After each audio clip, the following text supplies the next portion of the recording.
Buenas tardes, soy Carlos Fernando Cardoso, estoy con asignaturas formación laboral y voy a sustentar un ensayo dentro del tema de desarrollo del talento humano. Ese ensayo entonces lo he denominado la empresa como un todo.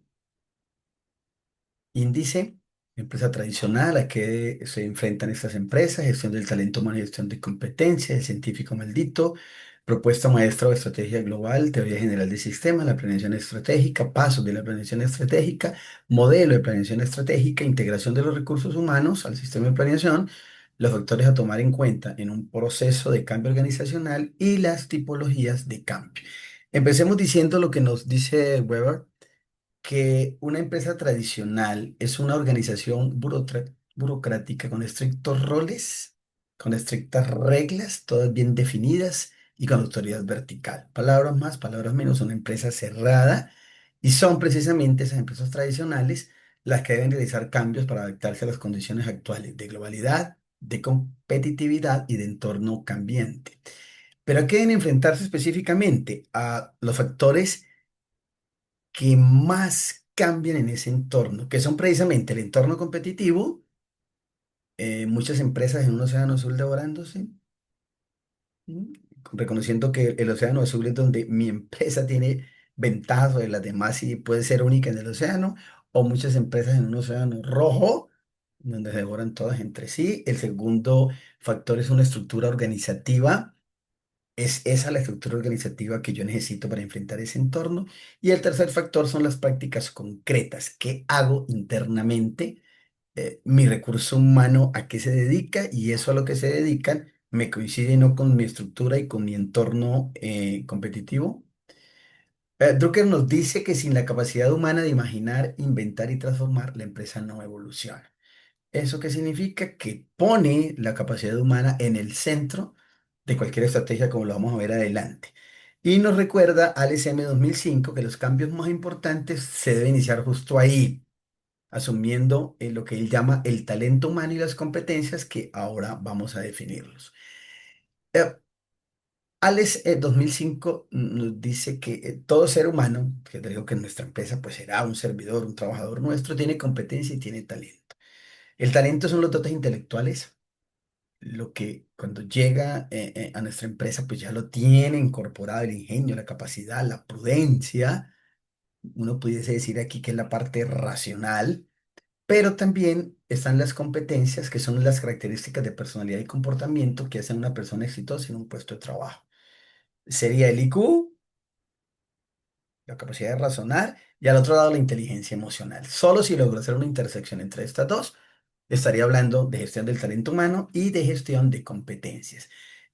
Puse como ejemplo en el ensayo a Charles Crowe, el científico maldito. Desarrolló el primer aparato con capacidad de grabar y reproducir sonidos y lo llamó paleófono, pero no fue capaz de hacer eh, un prototipo. Al no ser capaz, por múltiples circunstancias, de hacer un prototipo, pues vino Thomas Alva Edison y lo patentó y lo llamó fonógrafo en 1877. ¿Qué significa esto? Que tenía el talento, pero no la competencia, y es el mejor ejemplo para lo que estábamos diciendo hace un momento. Frente a esos cambios de esa sociedad, ¿qué deben hacer las empresas? Pues iniciar estructurando una propuesta maestra, una estrategia global de la que nos habla Cuesta Santo en el 2009. ¿Y cómo se compone esa estrategia de relaciones con el entorno? Debo saber analizar el entorno. Campo de actividad. ¿A qué me dedico? Lo que yo me dedico, lo hago bien, lo hago eficientemente, lo hago eficazmente. Y la integración de la sinergia de las capacidades distintivas de las diferentes áreas. ¿Cómo integro las diferentes áreas para poder responder precisamente a lo que veníamos diciendo, a ese entorno competitivo? Y pues nos Cuesta Santos nos enfatiza diciendo que hay que volver coherente las acciones, los recursos y los procesos con sus objetivos, su recurso humano y el contexto en el cual pervive la empresa. Para poder iniciar precisamente a planear estratégicamente hay que analizar la organización. ¿Y cómo la analizo? Pues tenemos la teoría general de sistemas de Berta Lanfit. Nos dice que las empresas no son componentes aislados, que no es que no podemos asumir que no se relacionan entre sí, que no podemos asumir que no son un todo, que no podemos asumir que las partes no interactúan, sino precisamente todo lo contrario. Las empresas intercambian información, intercambian energía, intercambian recursos, coordinan eficientemente las diferentes áreas y se retroalimentan, y esa es la única forma de poder adaptarse y tomar decisiones.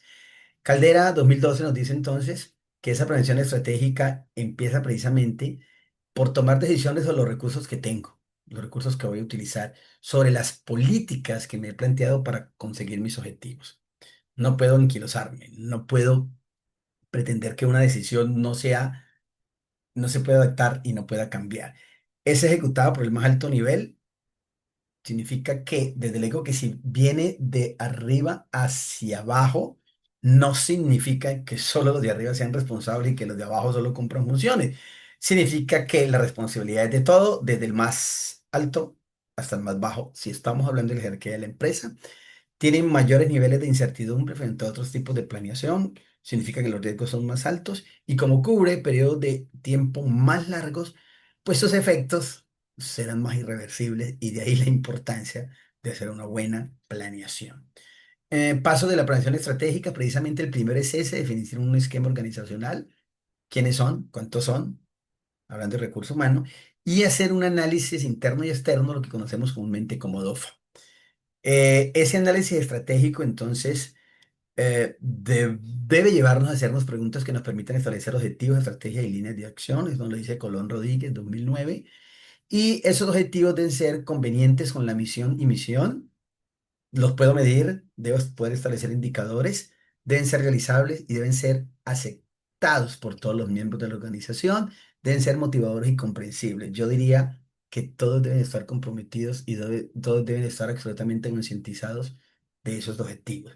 Y desde luego que si estamos hablando con la DOFA, pues esos objetivos deben responder a mis debilidades y mis fortalezas, que es lo interno, y a mis amenazas y oportunidades, que es lo externo. Mm, el modelo de planeación estratégica no importa cuál es el modelo, ¿sí? Debe iniciar formulando unas estrategias y unas metas, identificando los objetivos, analizando el ambiente, implementando un diseño, una estructura organizacional, unos sistemas de control, una adecuación de la estrategia, un manejo de conflictos, políticas de cambio. Significa que no importa cuál sea el modelo, esos son los tres componentes transversales que debe tener el modelo que yo escoja. En las empresas tradicionales y en la planeación estratégica clásica, Caldera nos recuerda que el recurso humano, y mire que ya estamos aterrizando en la parte más importante del ensayo, no es una coacción y no debe ser visto como una herramienta competitiva, ¿correcto? En donde consideramos entonces que es un problema difícil de solucionar y a lo mejor nos quedamos con el recurso humano de hace 20 años, porque sencillamente pues no sabemos cómo renovarlo, no sabemos cómo adaptarlo, no sabemos cómo integralizarlo. Entonces, ¿qué debo hacer? Entregar los recursos humanos al sistema de planeación estratégica, deben estar incluidos ahí. La misión debe ser absolutamente clara. Debe haber compromiso por parte de todos con esa misión. Deben haber declaraciones expresas de la hipótesis de partida, de dónde parto y hacia dónde quiero llegar. Y debe haber un plan de acción ajustado a los recursos disponibles que no deje por fuera eso, la dotación de personal calificado y formado. Mm, Sánchez, 2004, nos dice que el 70% de las organizaciones no hace eso. No tiene alineada la estrategia, la estructura y el conjunto de prácticas de recursos humanos y sugiere entonces que cualquier modelo que sea, el que se escoja, debe ser un modelo que coevolucione de forma compensada y simultánea. Significa que del recurso humano, me refiero en la cabeza, hacia todas las demás áreas, deben evolucionar. Simultáneamente deben evolucionar lo que él llama acompansadamente. Drucker nos dice que cambiar la visión de recursos humanos hacia la visión de talento humano y las competencias implica convertirlo en la estrategia principal y no solo por allá en un área apartada y aislada de apoyo administrativo. Ale 2005 nos dice que debemos dejar de enfocarse solo en tareas y puestos y orientarse a las capacidades, habilidades y potencial. Yo diría que los manuales de funciones deberían desaparecer.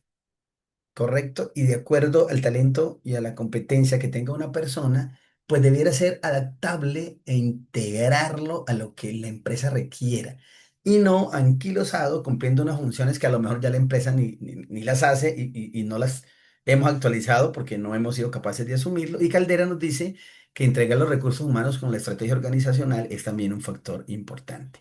En pocas palabras, ya no son un medio, estamos hablando de recurso humano, sino el principal motor de ventaja competitiva, de innovación y de sostenibilidad. Pero hay que tener en cuenta unos factores. Han y Freeman lo llaman unas teorías para empezar ese cambio organizacional y nos explica tres. La de las poblaciones, se llama ecología de las poblaciones, en donde nos dice que todas las variaciones provienen es de coger una organización vieja y cambiarla por una nueva, o sea, 100%.